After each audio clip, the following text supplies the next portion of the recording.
afternoon and welcome back to our weekly politics chat here at jsonline.com. I'm Greg Borowski, back in the host seat, at least for today. I'm our project's editor and editor of PolitiFact Wisconsin. I'm joined at the table by Daniel Bice, our watchdog columnist, and we're joined from Washington, D.C. by Craig Gilbert, our bureau chief.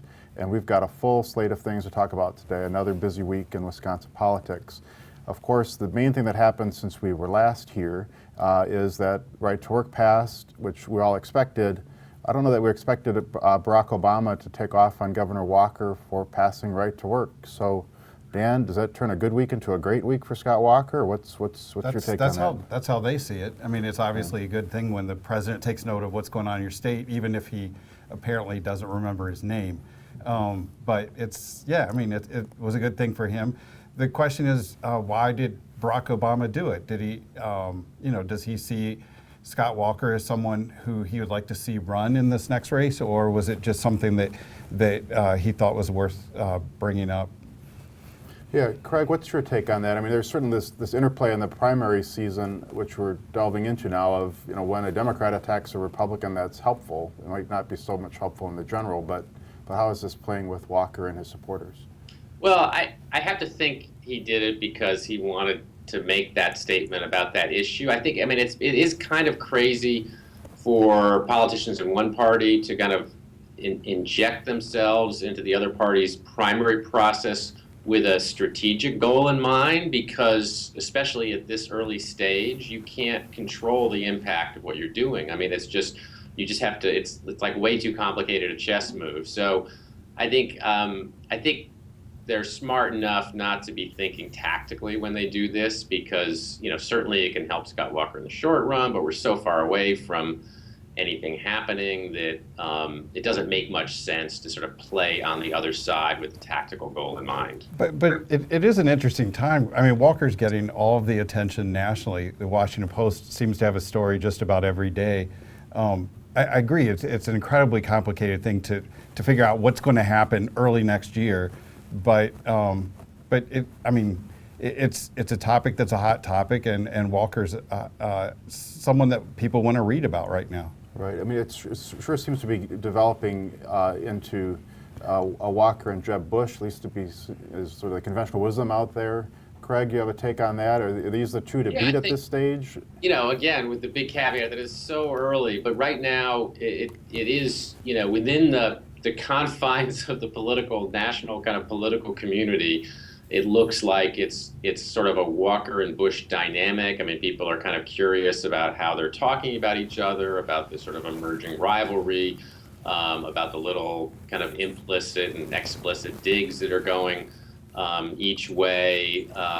But and the polling is reinforcing that. I mean, they are both up there in the frontier kind of by themselves right now in the early polls. And what's interesting about that is they're drawing their support from different places. I mean, Scott Walker, he's had a spectacular 6 weeks in the sense that he's sort of in the early going has kind of carved out a niche as the kind of leading, for the moment, conservative alternative to Jeb Bush. And he's doing better with more conservative voters than with less conservative voters. And he's doing better than other Republican candidates with the most conservative Republican voters. And Jeb Bush's polling profile is totally different. He's doing better with moderate voters and has all sorts of problems with conservative voters. So it's kind of fascinating, I think, to everybody in the political world that it kind of sets up this dynamic of which is going to be a more successful path to the nomination. The money and the traditional path, which is money establishment and acceptability to moderate voters, or someone coming more from the right like Scott Walker is right now.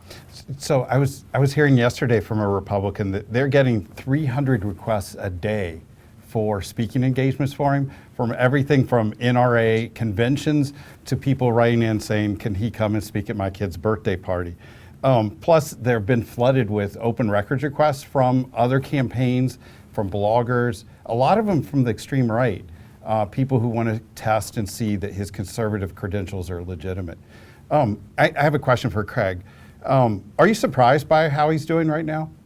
I'm surprised that it happened so quickly. I always thought that his kind of capsule story, his little narrative about, winning 3 elections in 4 years in a state that's been voting Democratic for president and basically defeating and neutralizing and eviscerating the public employee unions was just a really powerful sales pitch to Republican primary voters. And, a governor with a record, kind of a all-purpose, conservative, full-spectrum conservative. I mean, those, that's not a record that you have to sell on the basis of your personality. I mean, that's a message you can sell on the basis of sort of facts on the ground. He always had that going for him. What's surprising to a lot of people, and probably surprises him and the people around him, is that it accelerated so quickly. People point to the speech in Iowa about 6 or 7 weeks ago. It just took off. I mean, this is an earlier and earlier and earlier process. And so if you look back 4 years ago, the kind of movement that and volatility in the polls didn't really start happening in the Republican field until they started having debates. We're not going to have the first debate until August. This is all happening on the basis of media, on the basis of speeches, on the basis of what donors are doing and what activists are saying. And what polling says. What's that? And what polling says as well. Yeah, I mean, the polling's is kind of a trailing indicator in some ways. I mean, the Right. polling is people responding to the information they're getting too about these candidates. So, but it's reinforcing it. And so that's the surprise. And I think, he's ramped up really quickly in terms of his staff, but I don't think, there's a double-edged sword to this, and that is that some of this stuff is happening faster than they were prepared for, and that's why as much success as he's had in the early going, he's had some hiccups, and there's a few kind of danger signs in there in terms of the way he's handled certain kinds of questions and the moves he's made on certain issues. There was a Washington Post story just on his attempt to get up to speed on the foreign policy issues, where he's met with and talked to some 24 people, and it's just, as you said, it's a double-edged sword. His attention, he's getting so much publicity nationally, but at the same time, he's got to deal with issues that certainly as a governor, he never had to deal with before. Yeah, well, let's talk. This is kind of an interesting week in Walker's bid here. He started, so last Saturday he was in Iowa. This weekend he's in New Hampshire. So let's start with the Iowa bid and this idea of, has he been, changing his position at all to conform to the early states? Ethanol was the big question. I mean, in Iowa, of course, it's huge. Elsewhere, it may not be. But talk a little bit, Dan, about so his obviously changed. Is that a problem? He's been opposed to an ethanol mandate over the years, and when you go to Iowa, that's something you can't say. And so everybody here was expecting him to switch his position, and it appears that that he has. And now that he's done with Iowa, he's headed to New Hampshire this weekend. Again, it's just incredible the amount of attention he's getting on each of these issues. But does it become problematic with ethanol? It's understandable for the Iowa voter, but when you tack on a few recent things like immigration and other things, is he getting the impression out there that he's a little wishy-washy, or he's just sort of catering to the Republican primary now? Sure. I mean, that's the hard thing. As Craig laid out, you've got Bush who's moving to the center and trying to reach the establishment vote. Walker gave a speech several weeks ago to the K Street crowd where he laid out what he called his path to victory, and it talks about moving hard to the right during the primary season and then moving to the center. And his interest as a Wisconsin politician has been very different than his interest as a presidential candidate. Yeah, well, let me ask you, Craig. You've covered political campaigns in Iowa and New Hampshire. What's in store for Walker when he arrives there this weekend? Is it a different kind of terrain, a different makeup of the voters, or what can he expect? Yeah, well, two huge differences. One, the political cultures of the state are different. The Republican electorates are different, and the process is so different. I mean, in New Hampshire, it's a more moderate Republican electorate, but it mainly the conservative. Being a conservative in New Hampshire is being a fiscal conservative. It's not being a social or cultural conservative. Whereas a lot of the conservatives in Iowa, a lot of the Republican base are evangelicals. They're social conservatives. And also in Iowa, you've got a caucus system, which means a much smaller sort of share of the electorate is actually driving the process. In New Hampshire, it's a high turnout state where unaffiliated voters, not just Republicans, can vote. It's huge percentage of the electorate compared to Iowa. But I saw this 4 years ago, and Rick Santorum, narrowly lost in Iowa.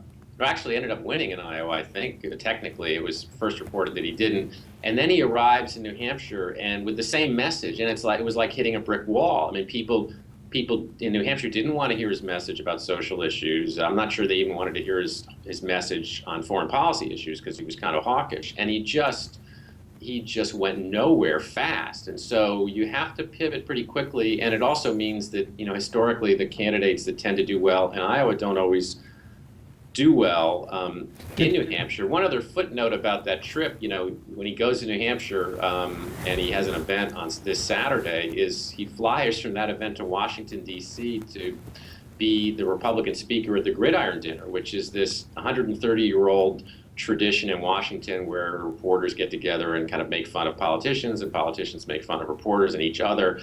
And it's just interesting that Scott Walker, who's gotten a lot of mileage out of being kind of an anti-Washington Republican and conservative, is kind of participating in this very Washington insidery, old-fashioned institution. And it'll be interesting to see how well he does there too, because he's basically there to sort of be funny and prove to the political world that he can also take a joke. So over the years, he's had a relatively good relationship with the media. Actually, I'd say a very good relationship with the media, but they just sent out a fundraising note saying that they're ripping and attacking the media. And when I asked him about that, he said no one would have ever accused him of having a good relationship with the press. But that's just not true. I mean, he's the sort of person, when I was covering the Assembly, who was always up talking to me all the time, asking what's going on. And you can see in his John Doe emails, that's something that it's something that consumes him. And I told a reporter this week that if he weren't in politics, he would be in the media. So actually being at the Gridiron Dinner maybe isn't such an unusual situation for him to be in. Well, do you guys think on that point, is he, he's never known for being particularly glib, right? How's he going to carry that off? You think if we're sitting here next week, are we going to be saying, boy, what a great turn, these are great punchlines and jokes, or will it be kind of like, how did he do? Well, everybody gets help with their jokes, so it shouldn't be problematic for him to find good material. It's just sort of kind of what you do with it and how you deliver it. I'm just sort of curious because I've never really seen him in that mode before, but I will, to echo what Dan said about his relationship with the media. he's always been kind of media friendly, kind of a media hound. He's always. I remember years ago doing talk radio with him on kind of punditry, and he's very comfortable in that role. And even now, with this sort of theme of Walker versus the media, I don't think it affects his personal interactions with the media. When you think of Chris Christie doing battle with the media, you think of him like just bristling and kind of having a really strained, at a personal level, combative relationship with the media. I don't think you'll see that with Scott Walker. It is interesting that over the years, anytime you wanted to talk to him, he was incredibly accessible. I would say he's the most accessible governor I've been around, maybe the most accessible politician I've been around. But in his last 2 or 3 events, they barred the media from asking him any questions. In fact, the last time he took any questions from the Wisconsin media was February 24th. So I'm assuming there's this idea that maybe it's not very beneficial to him to be as available to the press as he has been in the past. Let's talk about, and shift topics a little bit. Dan, you earlier mentioned the John Doe issue.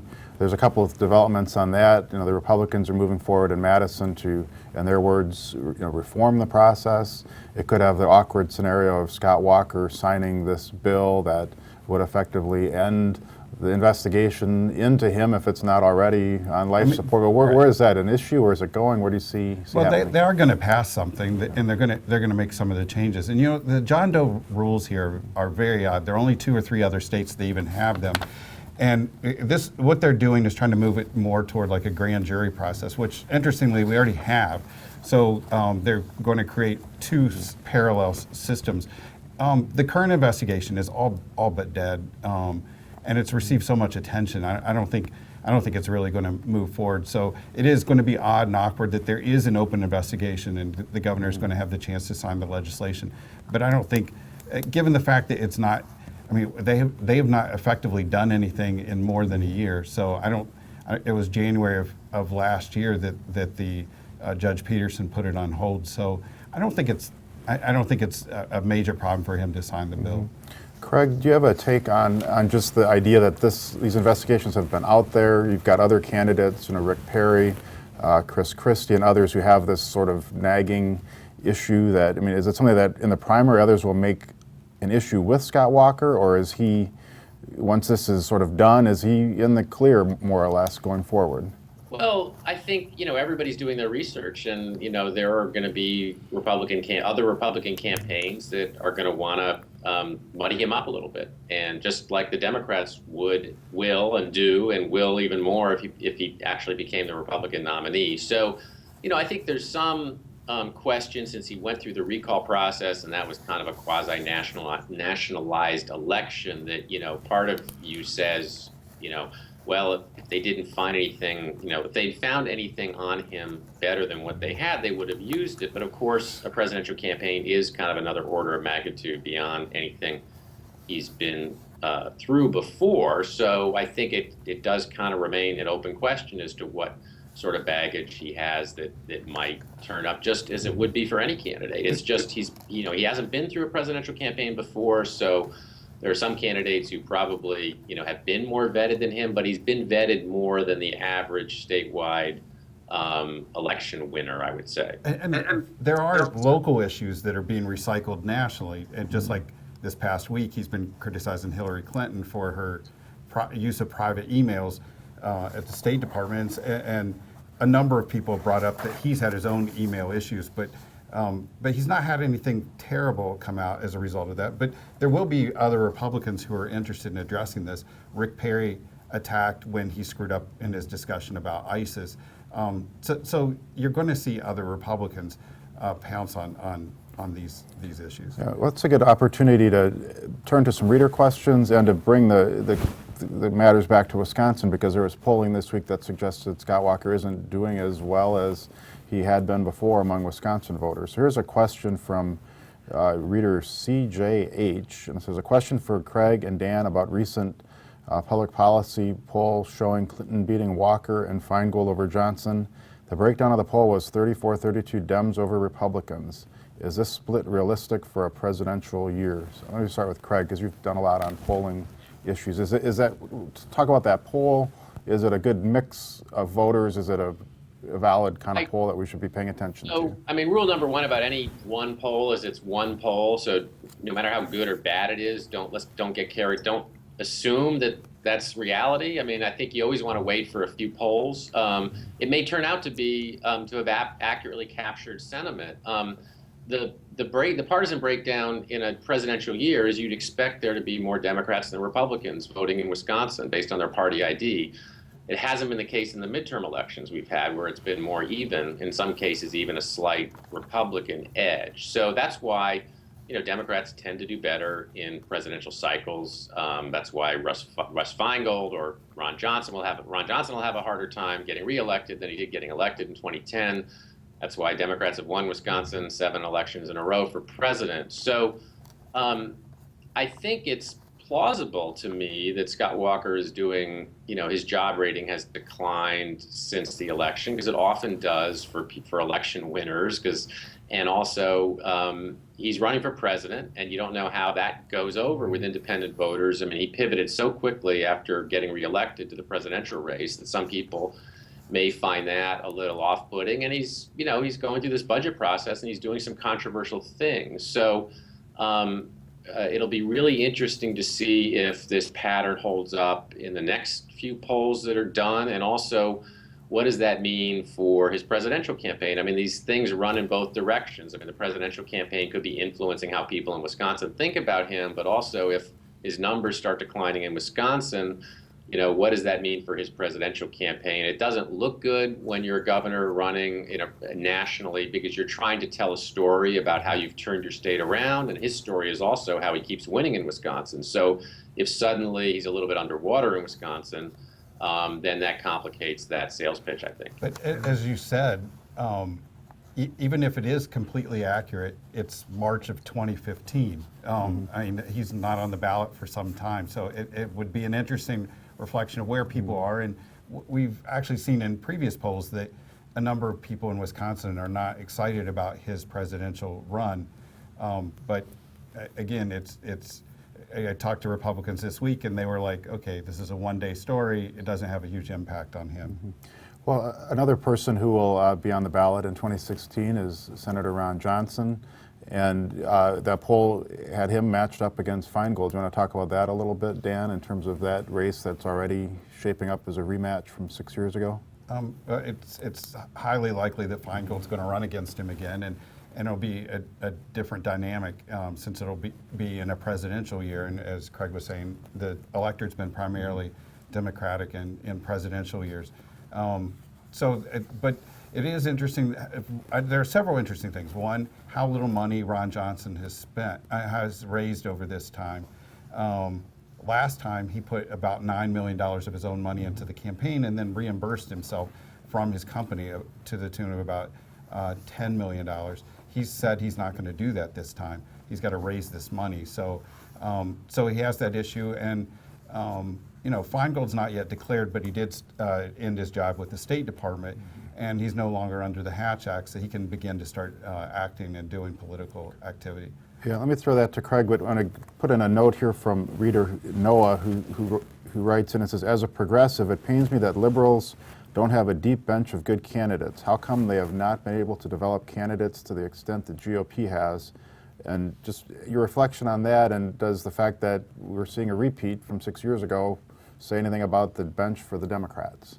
Well, everyone thinks the Democrats have a thin bench, and I think that they do on paper. And I think part of that is just self-inflicted. I mean, these things sometimes run in cycles, but the Democrats seem to have a thin bench nationally, and they have a thin bench in Wisconsin. A separate reason why they have a thin bench is that, one of the consequences of what Republicans have done, and this is more going forward than looking back with redistricting, is that they've basically drawn fewer Democratic districts, but the ones that are left are really overwhelmingly Democratic. So as the Democratic Party at the congressional level and the legislative level becomes more sort of Milwaukee and Madison centric because they have fewer seats in other places, sometimes that means, they have fewer legislators and fewer members of Congress to sort of create a bench. And it also means the ones they do, tend to come out of Milwaukee and Madison, and they may not have as much statewide appeal. So it's sort of on top of all the other harm that redistricting did the Democratic Party in terms of legislative and congressional power. It's also going to be thinning out their bench over the years. Right. They have a thin bench because they've been losing for whatever reason, so they don't have people in office to take those positions. All right, let's ask we had a couple of readers write in about an issue that some may not even be familiar with among those watching, but there was a letter that I think it was 47 Republican senators sent to Iran on the foreign policy question of, Barack Obama is negotiating with them, and they're basically weighing in and saying, we wouldn't approve this and so forth. The question from the reader was, this is from Bill Hayes, it says, it is illegal to undermine U.S. foreign policy. Should Ron Johnson and the 46 others be reprimanded and held accountable for signing this letter? Do you guys see any significant fallout from this letter, or is this tempest in a teapot kind of material? What do you think? Well, I think there's already been some political fallout. I mean, it's proven to be pretty controversial.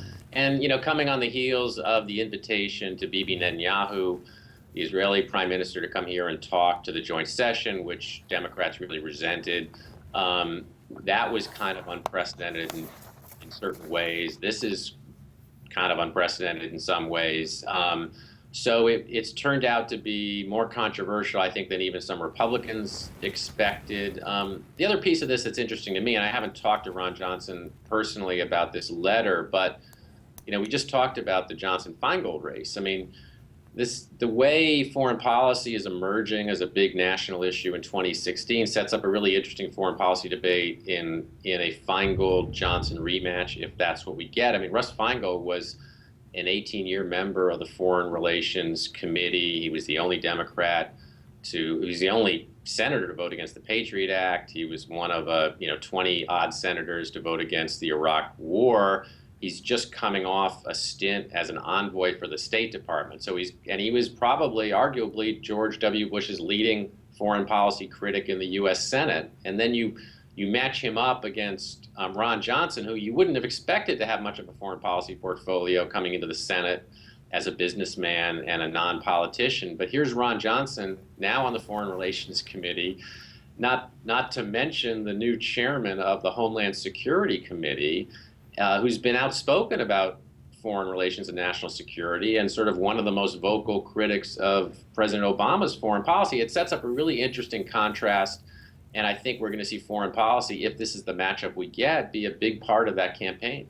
Do you think there'll be a lot of money? I assume since he's one of the most vulnerable candidates, how early do you think the campaign's going to start between Johnson and Feingold? I think the parties and the groups are already at it, but I think that the candidates won't necessarily be at it right away. For one thing, I mean, Feingold is really slow walking the process. I mean, he's going to Stanford through until the summer, basically. And then he's talking about traveling around Wisconsin, having a conversation with voters. I think it's going to be a long time before he is a declared candidate or organizes himself as a candidate. But I think the party committees and outside groups, where a lot of the action is these days, are hot to trot in this race. It's a national race for both parties. It's a top 2 or 3 target for both parties because of the competitiveness of Wisconsin, because Ron Johnson is one of the most conservative senators in the Senate, and he's representing in a presidential election year a state that hasn't voted for a Republican since Ronald Reagan. So that just makes it a very inviting target for Democrats. I was just a little surprised this week. I wrote about how he and his office handled this controversy at the Toma VA Medical Center. I was just surprised at how intense the response from both sides, supporters of Feingold and supporters of Ron Johnson, have been. It almost felt like I was in the middle of a campaign. Yeah, well, let me ask, here's a good question as we're getting closer to the end here, but on that very topic, this is from, I believe it's Marge G2, says, this is for Dan specifically, says, why don't the Journal Sentinel reporters report facts on both sides of the story? Stop me if you've heard these kind of questions before. After reading many articles relating to politics, I find many of them to be very one-sided. Point in fact is the story Dan wrote regarding Senator Johnson and the Toma VA problems, and of course you've written about Senator Baldwin and the VA problems. But what's your take on that? It's been a fun week because I wrote about Senator Johnson's response on Tuesday, and I got a number of conservatives saying, why don't you ever write about Tammy Baldwin? And I've written, I think, 5 pieces on her, and so I wrote one Wednesday on her response. This obviously, because it involves veterans and issues that people care about, they're scrutinizing 3 politicians who were alerted to problems at Toma. One, Ron Kind, one, Johnson, and the last one, Baldwin. And Baldwin's received the most scrutiny, and part of that is because she had a report indicating that there were a number of problems there. I find it interesting that Ron Kind, who didn't respond at all and didn't even return a call from a whistleblower, received almost no attention at all. So the lesson is the more homework you do, the more trouble you can get in, apparently. Yeah. Well, we're winding down. We've got about 2 minutes left, so I want to just here's a total wildcard question, literally just came in from HS87, who's emblematic of how into politics we are in Wisconsin. He or she is thinking far enough ahead. If Walker's presidential campaign implodes, what are the consequences to his gubernatorial bid in 2018? Are Voss and friends waiting in the wings in case Walker is no longer a viable candidate? You guys, does this presidential stuff hurt Walker if he loses, or is he still in good shape? Let's start with Craig, and again, we just have about a minute left.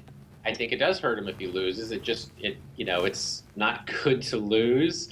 And we're getting pretty far afield, obviously. I mean, we're talking about, when Dan was saying, how striking it is that the reaction to Johnson was, so kind of political looking ahead to 2016. But think about the reaction to Baldwin looking ahead to 2018 when Republicans will be targeting her seat because it's a midterm election. And now we're talking about, potentially the next gubernatorial race. I do think Scott Walker, if he is the nominee, not only has implications for Scott Walker's future, but it has big implications for the 2016 Senate race because people aren't splitting their tickets anymore. So what happens at the top of the ticket in Wisconsin for president in 2016 is going to go a long way toward determining the outcome for U.S. Senate in 2016. I think before you even get to that, you have to, I mean, there's so many variables before you get there, and you also have to assume that Walker wants to run again in 2018. Right. We'll have to leave it there. We'll save our 2020 election questions for next week. So thank you to everyone who joined us today. We'll be back with JS Online's On Politics presentation next Thursday.